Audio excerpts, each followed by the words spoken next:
Hello बच्चों, आज का हमारा टॉपिक है क्लास 10th गोदुली चैप्टर 5 हिंदी के सारे ऑब्जेक्टिव क्वेश्चन हम लोग यहाँ पर करने वाले हैं। चाहे आज तक आपके एग्जाम में इस चैप्टर से जितने भी ऑब्जेक्टिव क्वेश्चन पूछे गए हैं और आगे जितने भी ऑब्जेक्टिव क्वेश्चन पूछे जाएंगे उन सारे क्वेश्चनों को हम लोग करने वाले हैं। चलिए, पहला क्वेश्चन है, नागरी लिपि के आरंभिक लेख हमें कहाँ से मिलते हैं? ऑप्शन ए है पूर्वी भारत से, ऑप्शन बी है पश्चिमी भारत से, ऑप्शन सी है दक्षिणी भारत से, ऑप्शन डी है उत्तरी भारत से। तो बच्चों, नागरी लिपि के आरंभिक लेख हमें कहाँ से देखने को मिलते हैं? तो ऑप्शन इसका सी राइट हो जाएगा, दक्षिणी भारत से। चलिए, दूसरा नंबर का क्वेश्चन है, बेतमा दानपत्र किस समय का है? ऑप्शन ए है 1020 ईस्वी का, ऑप्शन बी है 1021 ईस्वी का, ऑप्शन सी है 1022 ईस्वी का, ऑप्शन डी है 1023 ईस्वी का। तो इसका राइट आंसर क्या हो जाएगा? ऑप्शन ए 1020 ईस्वी का। तो बेतवा दानपत्र किस समय का है भैया? 1020 ईस्वी का है।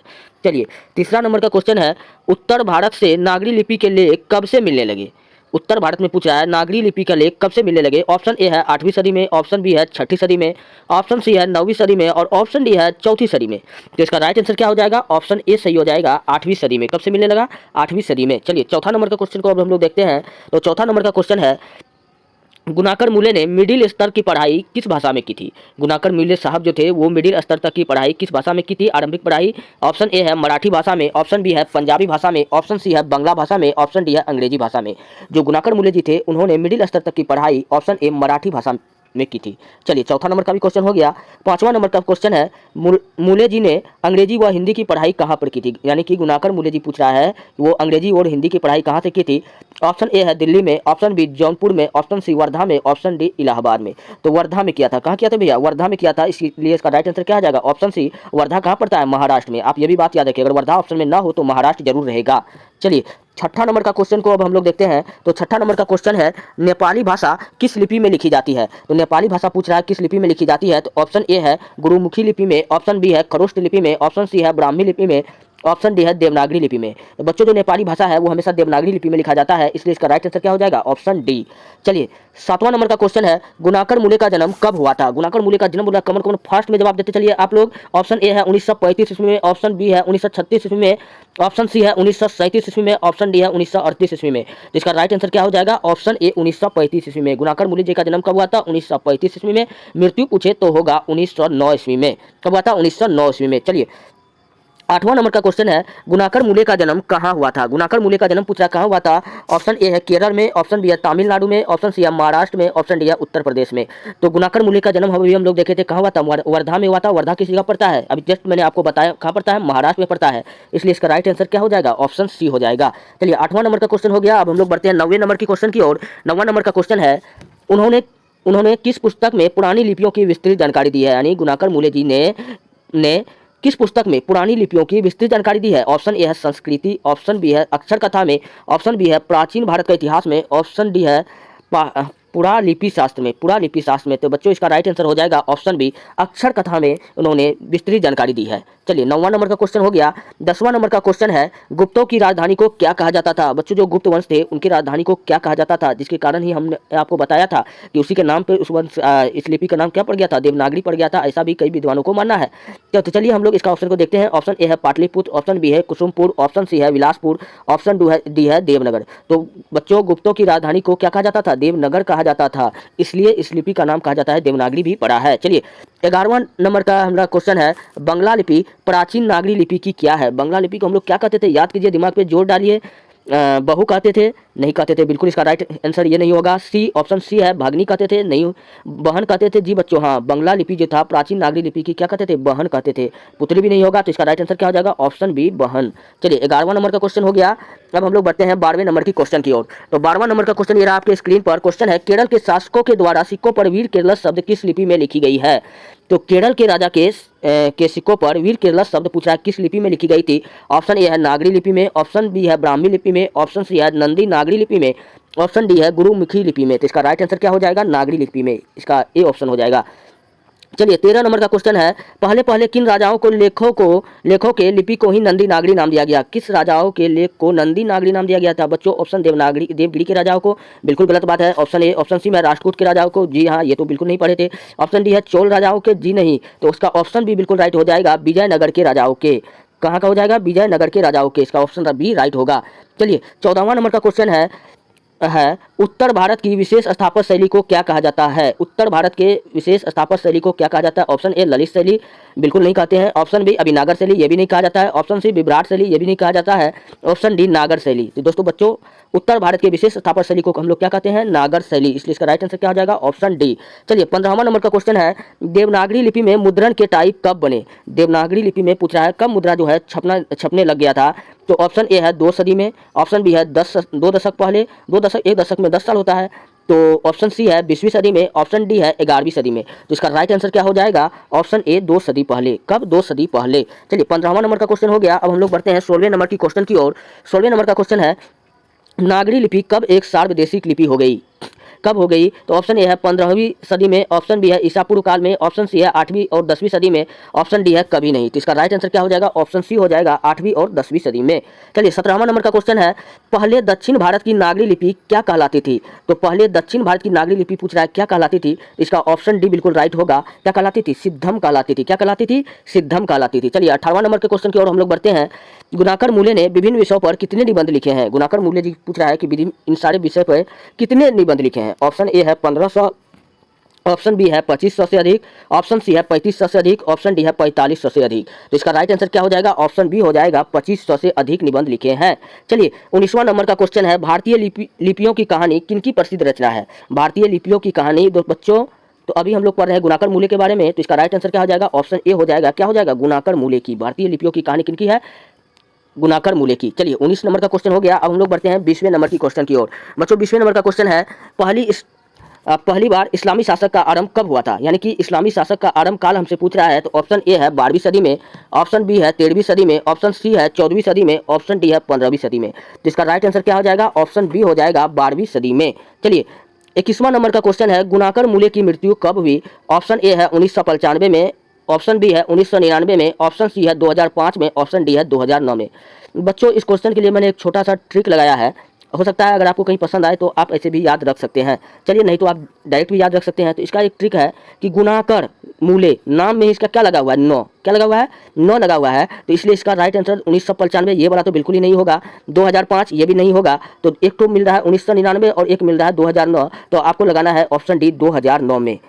तो गुणाकर मूले की मृत्यु कब हुई थी? 2009 में हुआ था। चलिए 22वां नंबर के क्वेश्चन की ओर हम लोग बढ़ते हैं। तो 22वां नंबर का क्वेश्चन है, किस शासक ने अपने सिक्कों पर राम सीता की आकृति और नागरी लिपि में रामसिय शब्द का अंकित करवाए थे? कहने का मतलब है ऐसा कौन सा शासक था, ऐसा कौन सा राजा था जिन्होंने भारत में राम और सीता जी के आकृति वाले सिक्के पर राम और सीता की आकृति को छपवाए थे?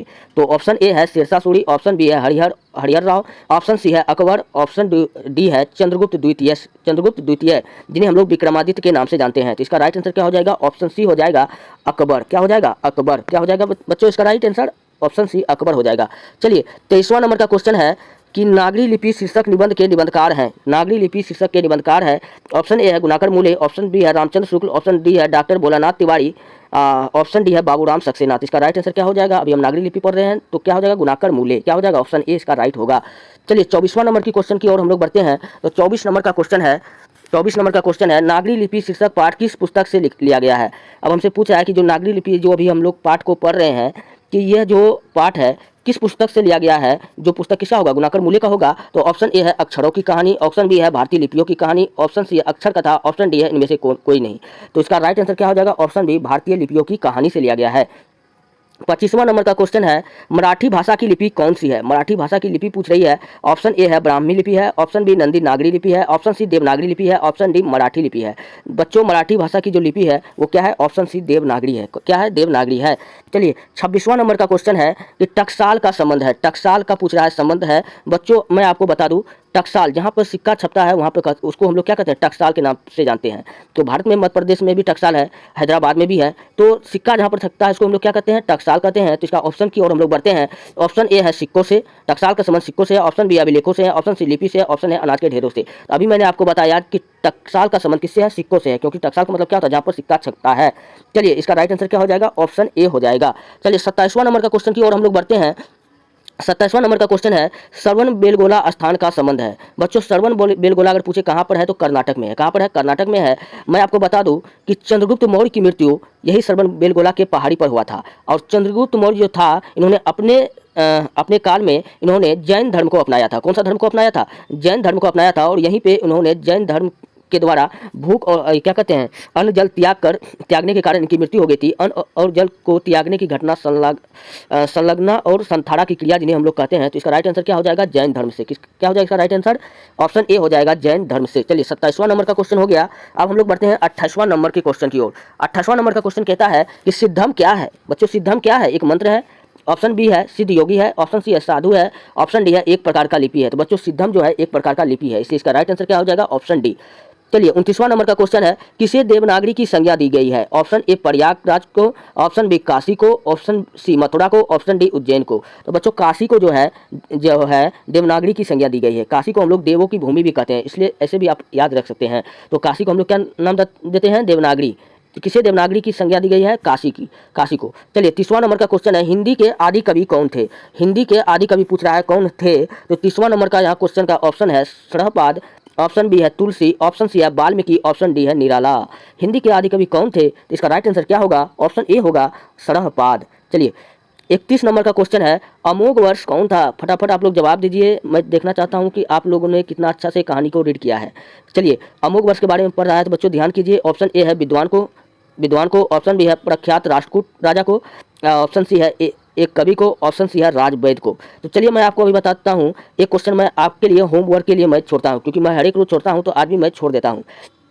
आप लोग बताइए राष्ट्रकूट राजा कौन था? राष्ट्रकूट राजा कौन था? फिलहाल अब हम लोग बढ़ते हैं क्वेश्चन की ओर। अमोघ वर्ष कौन था? तो अमोघ वर्ष कौन था? एक विद्वान था, एक प्रख्यात राष्ट्रकूट राजा था, एक कवि था और एक राजवैद्य था। इसका क्या हो जाएगा कि एक राष्ट्रकूट राजा था। एक क्या था? राष्ट्रकूट राजा था। आप बताइए राष्ट्रकूट राजा उसका नाम क्या था? उसका नाम आप लोग कमेंट बॉक्स में बताएं। चलिए 31वां नंबर का क्वेश्चन हो गया।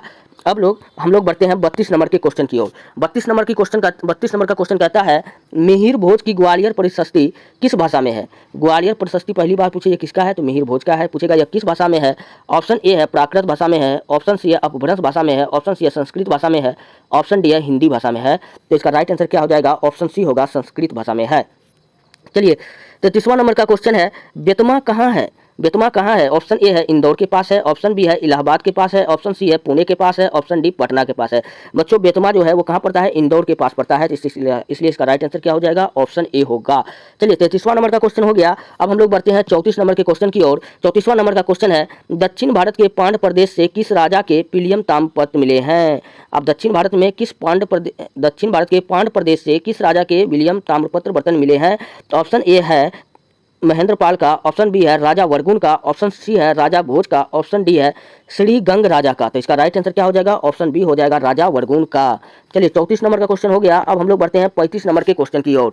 35 नंबर का क्वेश्चन है, हिंदी लिपि लिखी जाती है। हिंदी लिखी जाती है। ऑप्शन ए है देवनागरी लिपि में, ऑप्शन बी है ब्राह्मी लिपि में, ऑप्शन सी है ब्राह्मी लिपि में, सॉरी बच्चों 2 बार टाइप हो गया है, ऑप्शन डी है नंदी नागरी लिपि में। तो इसका राइट आंसर क्या हो जाएगा? क्वेश्चन काफी इजी है। हिंदी जो है किस लिपि में लिखा जाता है? तो इसका राइट आंसर क्या हो जाएगा? ऑप्शन ए देवनागरी लिपि में। चलिए 36 नंबर का क्वेश्चन है, परमार शासक भोज कहाँ के रहने वाले थे? परमार शासक भोज कहाँ के रहने वाले थे? ऑप्शन ए है कन्नौज के, ऑप्शन बी है मेवाड़ के, ऑप्शन सी है अजमेर के, ऑप्शन ए है धारा नगरी के। तो इसका राइट आंसर क्या हो जाएगा? धारा नगरी के, ऑप्शन डी हो जाएगा। चलिए 37 नंबर की क्वेश्चन की ओर हम लोग बढ़ते हैं। 37 नंबर का क्वेश्चन है, नागरी लिपि शीर्षक पाठ साहित्य की कौन सी विधा है? नागरी लिपि पूछ रहा है कि ये कौन सी विधा है? ऑप्शन ए है साक्षात्कार है, ऑप्शन बी निबंध है, ऑप्शन सी भाषण है, बिल्कुल नहीं, ऑप्शन डी है कहानी है। तो नागरी लिपि क्या है? तो एक निबंध है। क्या है? एक निबंध है, ऑप्शन बी हो जाएगा। चलिए 38वां नंबर का क्वेश्चन हम लोग बढ़ते हैं। 10वीं और 11वीं सदी में किस रचना ने भारत और यूरोप के बीच व्यापार संबंध के बारे में बताया है? तो भारत और यूरोप के बीच व्यापार के बारे में कौन बताया है? अकबरनामा बताया है, ऑप्शन बी पद्मावत बताया है। पद्मावत को किसने लिखा है? मलिक मोहम्मद जैसी। आप ये भी बात याद रखें। ऑप्शन सी है रामचरितमानस, ऑप्शन डी है शाहनामा। इसका राइट आंसर क्या हो जाएगा? ऑप्शन डी हो जाएगा, शाहनामा। चलिए 38 नंबर का क्वेश्चन हो गया। अब हम लोग बढ़ते हैं 39 नंबर की ओर। तो 39 नंबर का क्वेश्चन है कि शरहपाद की कृति है। शरहपाद का पुस्तक का नाम पूछ रहा है। ऑप्शन ए है दोहा कोश, ऑप्शन बी है पृथ्वीराज रासो, ऑप्शन सी है मेघदूतम, ऑप्शन डी है मृच्छकटिकम। तो इसका राइट आंसर क्या हो जाएगा? दोहा कोश। शरहपाद की कृति कौन सी है? दोहा कोश है। 40 नंबर का क्वेश्चन है, हिंदी के आदि कवि हैं। तो हिंदी के आदि कवि किसे माना गया है? ऑप्शन ए है चंद्रबाई को, ऑप्शन बी है शरहपाद को, ऑप्शन सी है आमिर खुसरो को, ऑप्शन डी है बिहारी लाल को। तो हिंदी के आदि कवि किसको माने गए हैं? तो आपका आंसर आ जाएगा ऑप्शन बी शरहपाद को। चलिए 40 नंबर का क्वेश्चन हो गया। बच्चों ये था आपका 40 ऑब्जेक्टिव क्वेश्चन जो इस चैप्टर से पूछे जाते हैं। अगर वीडियो आपको अच्छा लगता है, हेल्पफुल लगता है, तब आप क्या करें, चैनल को सब्सक्राइब कर ले और वीडियो को जितना हो सके लाइक करें, शेयर करें और जो भी बच्चे 10th क्लास में हैं उनको ये वीडियो फॉरवर्ड करें ताकि वो लोग भी लाभ उठा सकें। मिलते हैं नेक्स्ट वीडियो में। धन्यवाद। यहाँ हर रोज़ आपको प्रत्येक चैप्टर का ऑब्जेक्टिव क्वेश्चन करवाया जाता है।